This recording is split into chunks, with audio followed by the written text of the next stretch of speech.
How to stop hiccups. See, baby has hiccups. Yeah. So you take your finger, go under your baby's feet, and start doing it.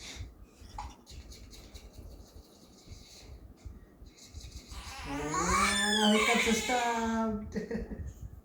Oh boy,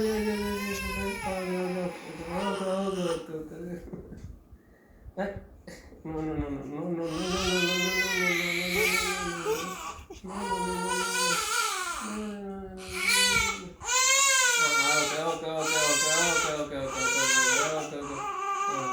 no, no, okay. Mission accomplished.